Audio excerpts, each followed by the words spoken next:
Sebastião, eis que a filha dele, mais velha, do primeiro casamento de Castanhal, faz uma viagem para São Sebastião, encontra o pai com a mulher, a segunda mulher e as duas filhas. E liga para a mãe dela e diz: pô, mãe, encontrei o papai. Está aqui em São Sebastião, está casado e tem duas filhas. Muito bem. Aí a mulher, chateada, revoltada, move uma ação contra ele de bigamia. Uma pessoa que é casada não pode se casar de novo, correto? Lógico que ela moveu um processo de bigamia. E esse processo tramitou em São Sebastião da Boa Vista. Mas lá em Castanhal, o seu Miguel, através do advogado, entrou com um processo de anulação do primeiro casamento. Reparem bem, se ele conseguisse anular o primeiro casamento dele, ele não seria bígamo do segundo. Confere? A nulidade do primeiro casamento impediria a condenação no segundo por bigamia. Não? Confere? Então essa questão é uma questão incidente. E essa questão incidente suspende o prazo prescricional. O que significa isso, professor? Significa que o processo dele de bigamia fica suspenso a prescrição até que o juiz de Castanhal julgue a anulação do primeiro casamento. É isso que é a questão prejudicial, que é uma causa suspensiva da prescrição. Agora, uma outra causa suspensiva da prescrição, a suspensão do processo. Quando o crime é punido com pena que é superior a 2, mas a pena máxima é superior a 2, mas a pena mínima não é superior a 1, nós vamos poder conceder para aquela pessoa, desde que ele tenha circunstâncias judiciais favoráveis, desde que ele não seja reincidente, a suspensão do processo. O que é a suspensão do processo? É um instituto previsto no artigo 89 da Lei 9.099, que, como o nome diz, suspende o processo. Se ele aceitar o acordo que é proposto pelo Ministério Público de reparar o dano à vítima, de comparecer ao juízo mensalmente sobre as suas atividades, de não frequentar determinados lugares, de não se aproximar da vítima, se for o caso de violência doméstica, eu vou então... Obrigado, não precisa. Obrigado. Não, obrigado. Nós vamos então pedir a suspensão do processo. Enquanto ele cumpre aqueles 2 a 4 anos de suspensão do processo, o prazo fica suspenso, né? O prazo fica suspenso. Uma outra hipótese que foi falada também é quando o réu citado por edital não apresenta defensor. É uma outra hipótese de suspensão do processo, em que vai haver a suspensão do processo, tá? Então, nós temos aí as questões incidentes, como suspensão do processo. Quando o réu cumpre pena no estrangeiro, suspende-se o processo. Quando ele é beneficiado pela suspensão do processo do artigo 89 da Lei 9.099, e também quando ele revela não constitui advogado, tá? Então, em linhas gerais, são essas as causas suspensivas da prescrição. Lembrando que a causa suspensiva só suspende, ela não zera, a prescrição continua sendo contada normalmente. Bom, mas estamos demorando muito para responder o problema, né? Já demos uma aula de prescrição, de extinção, daqui a pouco eu vou dar aula de penal todo aqui, não respondo o problema. Vamos lá. Então, o cara a denúncia foi recebida no dia 3 de 10 de 84, que é uma causa interruptiva da prescrição. De modo que a partir de 3 de 10 de 84, deveríamos recomeçar a contar o prazo de 4 anos.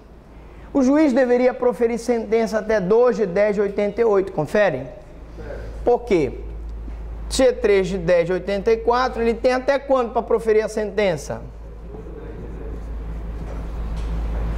2 de 10 de 88, porque os 4 anos aqui, então a sentença tem que ser publicada. Vamos corrigir aí. Tem que haver a publicação da sentença até o dia 2 de 10 de 88. Se não houver a publicação da sentença até o dia 2 de 10 de 88, o que vai acontecer? Prescreve o crime, papai. Prescreve o crime. Então, suponhamos, né, nessa hipótese aqui, que ele não fizesse a publicação da sentença aqui. Transcorreria os 4 anos e quando chegasse, antes dele proferir a sentença, ele já extinguiria o processo pela prescrição. Tá bom, beleza. Se não o fizesse, não mais poderia condenar o réu diante da prescrição. Imagine-se que o juiz o condenasse a 3 meses de detenção. E aí, se ele condena o cara no dia 10 de novembro de 86, a sentença o condenou a 3 meses de detenção, é isso? Detenção. Eu pergunto, se o recebimento da denúncia foi 3 de 10 de 84 e ele foi proferida a sentença e publicada a sentença no dia 10 de 11 de 86, houve a prescrição? Não. Passou os 4 anos daqui para cá? Não, não houve. 84, 85, 86, só passou 2 anos. Para prescrever tem que ser 4 anos. Não houve a prescrição, correto? Imagine-se que o juiz o condenasse a 3 meses de detenção em 10 de 11 de 86, recorrendo à defesa e transitado em julgado a decisão para o Ministério Público. E aí eu tenho que explicar um outro princípio do non reformatio in pejus. Olha só, presta atenção. Quando a sentença transita para o Ministério Público, porque o Ministério Público não recorreu, ou se recorreu, foi julgado improcedente o recurso dele, e só fica o recurso da defesa, vigora o princípio do non reformatio in pejus. O que é o non reformatio in pejus, professor? O tribunal está proibido de prejudicar o réu, reformatio in pejus, de reformar a decisão para pior, se o recurso for exclusivo da defesa. Deu para entender isso? De novo, non reformatio in pejus. O tribunal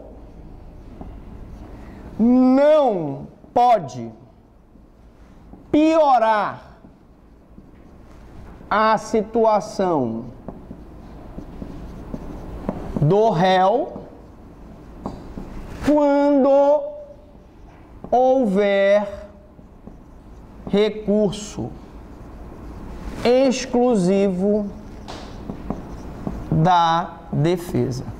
Ora, senhores, se o processo transitou em julgado para o Ministério Público e só existe o recurso da defesa, essa pena aqui de 3 meses, no máximo, pode ser mantida.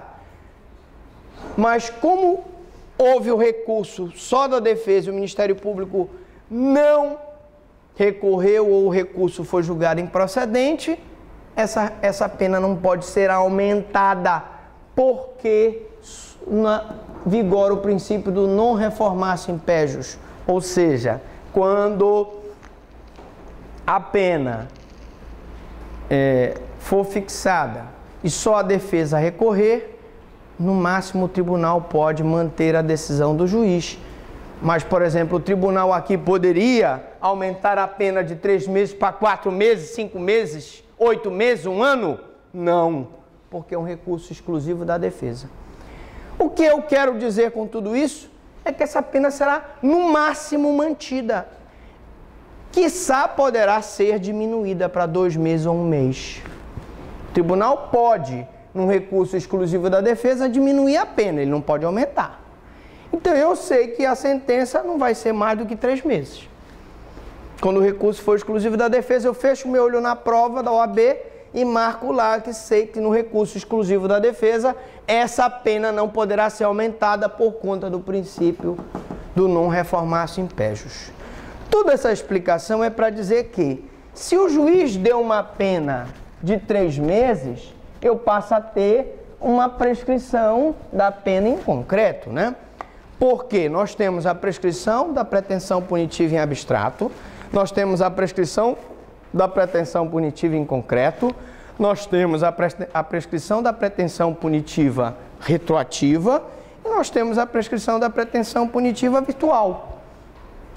Ora, se o juiz deu 3 meses, agora, lógico, ele sentenciou, é a pena.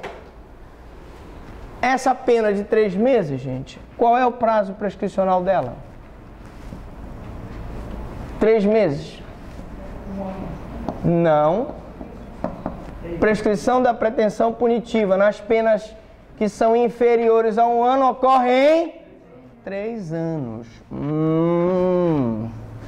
Então, professor, numa prova eu tenho que decorar o artigo 109 do Código Penal? Tenho. Se essa prescrição ocorre em 3 anos, se a pena é 3 meses, eu tenho que fazer o seguinte exercício de... Vamos colocar aqui embaixo isso? 3 meses, né, de pena tem a prescrição, a PPP, de 3 anos. Ora, se a sentença foi proferida no dia 10 de 11 de 86, eu tenho que fazer o seguinte exercício, ó. 3 anos para trás da publicação da sentença, eu tenho que ir para o outro marco interruptivo, que é o recebimento da denúncia. Quando foi o recebimento da denúncia, gente, aqui? 3 de 10 de 84, não foi isso? 3 de 10 de 84, não foi? De 86 para 84, decorreu mais de 3 anos? Não. Não decorreu mais de 3 anos. Logo, houve a prescrição? Não. Logo, não houve a prescrição. Acabou o problema? Não. Eu pego do recebimento da denúncia para a data do fato, não é isso? Quando foi que aconteceu o fato? 5 de 5 de 84, não foi? De 3 de 10 de 84 para 5 de 5 de 84, decorreu os 3 meses da prescrição? Não decorreu. Gente, o que é? Tá todo mundo calado, gente. Ninguém responde. Olhem para cá. Contem de 3 de 10 de 84, tá? Para 5 de 5 de 84, decorre mais de 3 anos aqui? Não. Então, não decorreu 3 anos, logo não houve a prescrição.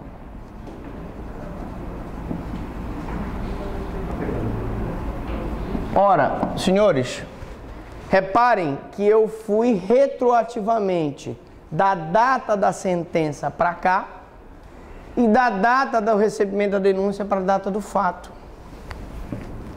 Por que eu fiz isso, professor? Porque eu primeiro tinha um prazo de prescrição de 4 anos, porque a pena eu considerei 1 ano. E aí eu tinha uma prescrição abstrata, né? Abstrata. Mas, a partir do momento em que o juiz profere a sentença e a sentença é de 3 meses, eu tenho que calcular a prescrição da pena concreta. E 3 meses a prescrição ocorre em 3 anos. Então reparem que aqui eu tinha uma prescrição, um prazo, e aqui eu tinha outro. E quando eu faço esse exercício aqui, é para saber se de um marco interruptivo para o outro decorreu aquele prazo prescricional. Poderia no problema ter decorrido? Poderia. E se tivesse decorrido mais de 3 anos, eu diria, ocorreu a prescrição. Então, respondendo o problema, teria ocorrido a prescrição? A resposta, não. Não ocorreu a prescrição. Que tipo de prescrição? Como eu disse, se eu sair da sentença e vim retroativamente para cá, e retroativamente para cá, eu tenho uma prescrição retroativa.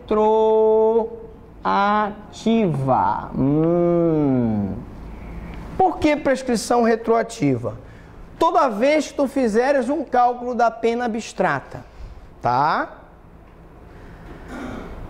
Calculares a pena abstrata e no final tu tiveres uma sentença publicada, cuja pena muda o prazo prescricional, tu obrigatoriamente tem que ir dos marcos interruptivos, publicação da sentença, para o recebimento da denúncia, para o fato para trás, retroativamente, para saber se entre esses marcos não há o decurso do prazo prescricional. Se houver, ocorre a prescrição. Se não houver, não ocorre a prescrição.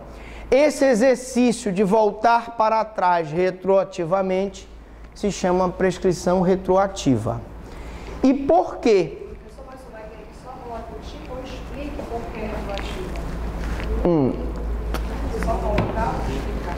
Você vai ter que explicar. Vocês são alunos de direito. E numa prova da OAB, uma prova de concurso, o examinador quer que você saiba o porquê. Porque é muito fácil aqui todo mundo decorar o problema e na prova colocar o retroativo. Mas muitos daqui, por mais que eu tenha me esgoelado, não conseguiram entender o problema. Tem gente aqui que está extremamente insegura. Eu vejo a tensão, desespero, a dor, né? A grande maioria ainda não conseguiu entender, porque ainda não pegou o livro, ainda não assistiu a videoaula e veio para cá com sono. E se você tiver com sono, amigo, o Tico e o Teco não vão te ajudar. Memória RAM está devagar. Bom, por quê? Porque, num primeiro momento, vamos recapitular, o próprio porquê está no problema. Se você pegar aqui o problema, vou voltar ele aqui, e eu não gostaria de ler o problema, mas eu gostaria de explicar aqui o porquê. Porque, gente, a lesão corporal leve, ela é punida de 3 meses a 1 ano. Logo, a prescrição da pretensão punitiva em abstrato é 4 anos. Contudo, esse crime, ele foi praticado no dia 5 de 5 de 84, teve a denúncia recebida no dia 3 de 10 de 84 e teve a sentença publicada no dia 2 de 10 de 88. Logo, quando a sentença é publicada, eu tenho uma PPP em concreto. Feita a apuração da PPP em concreto, eu cheguei a uma prescrição da pretensão punitiva de 3 anos, que é diferente da prescrição inicial de 4 anos.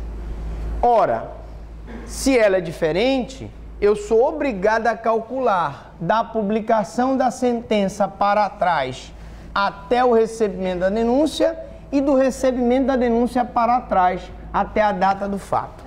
Se entre esses 3 marcos interruptivos não decorrer o prazo de 3 anos da prescrição, é porque não houve prescrição. Que tipo de prescrição é essa? Retroativa. É isso. Agora, não adianta você copiar isso ou você tentar decorar isso, porque na prova não tem como você decorar isso. Porque são as variáveis. Eu posso ter uma situação na prova em que aqui, daqui para cá, voltando para trás, vai haver a prescrição. Ou posso ter uma questão na prova, como nós já explicamos, que o cara é maior de 18, menor de 21 e a prescrição se conta pela metade.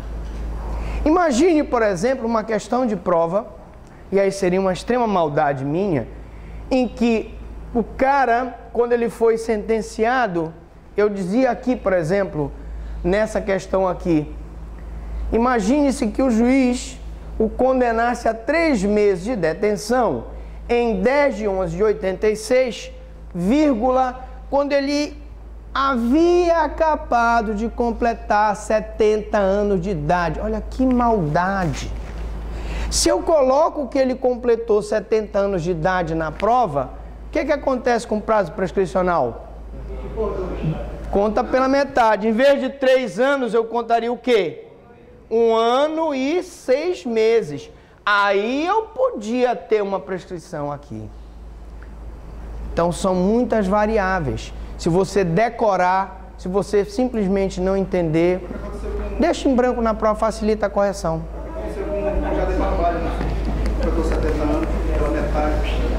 Exatamente.